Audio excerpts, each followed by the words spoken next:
Two Men, One Message. Let's just talk about how this book actually got started. Mr. Trump, can you tell me why you suggested writing this book together? Well, I've been a big fan of Robert's and of Rich Dad for so long. I've seen it, I've read it, everybody I know has read it, and he's just a very special man who I wanted to do something with. And we were making a speech together, and I listened to a speech, I liked it. He listened to my speech, I assume he liked it. You'd have to ask him, but I assume he liked it. And one day, after one of our speeches in front of a tremendous crowd of people, 61,500 people, he came up to me and he said, we ought to do something together.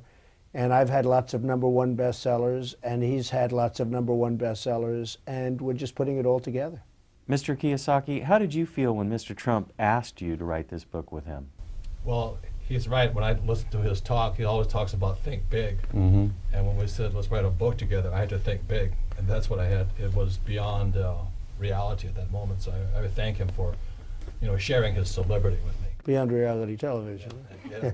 So what has your experience been working together on this book?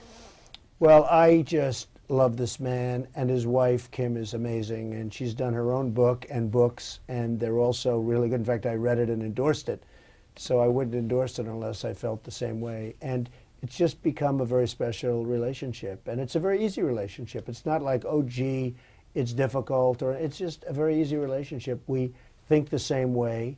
We have the same ideas, and we love education, and we want to educate people and help people. I think more than anything else, Robert wants to help people, and so do I. Okay, you both come from very different backgrounds. Mr. Trump, you're from the financial capital of the world, New York. Mr. Kiyosaki, you're from the laid-back, hang in there, He's not so laid back. Okay? No, he's not, but Trust he was me. from a place that was laid back. And so how did you guys come together from such different backgrounds? You came from not so much money, you came from some money, and yet you're together. I can answer that question. I think the blessing in my life was in 1965, I left a sleepy little sugar plantation town and went to school in New York. And that was the hardest 2 years of my life. Because as you said, I was so lazy, so laid back. And New York, they spit you out, right? I mean, that is not a place that you want to be lazy in.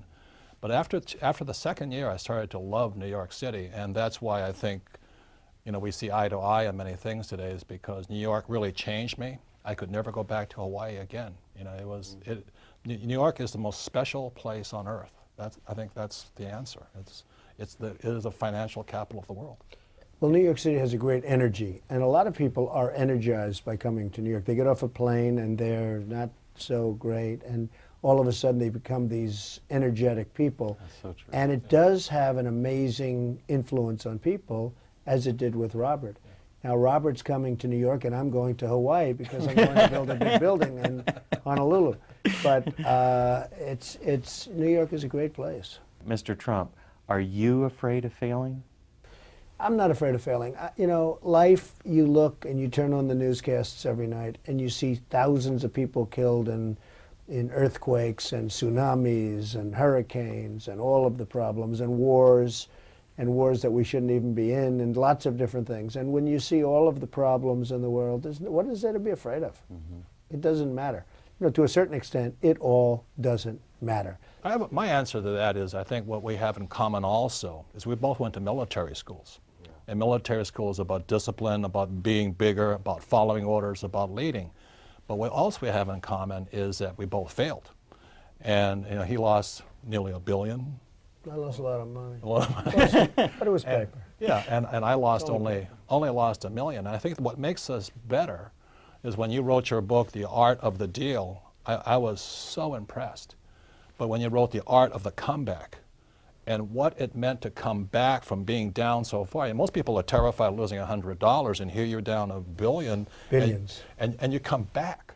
And I think that's what we have in common, is once you've faced that much what everybody's afraid of, you're not as afraid anymore. I think that's really the difference. And for me personally, it was the best education I could have gotten, was to find out where I made all my mistakes and rebuild my company. You wouldn't want to do it again, but No. it was a great education. But when I read Art of the Comeback, I said, this is a big man. That's when my respect for him grew, because Art of the Deal you know, he's telling about his successes. But when he wrote Art of the Comeback, that's when you grew in my, my eyes, is because most people will not admit their mistakes. Well, Donald and I were very blessed that we both had rich dads. You know, my best friend's father was my rich dad. And financial education is more important than ever before. So I thank you for viewing this, and I wish you all the best of luck.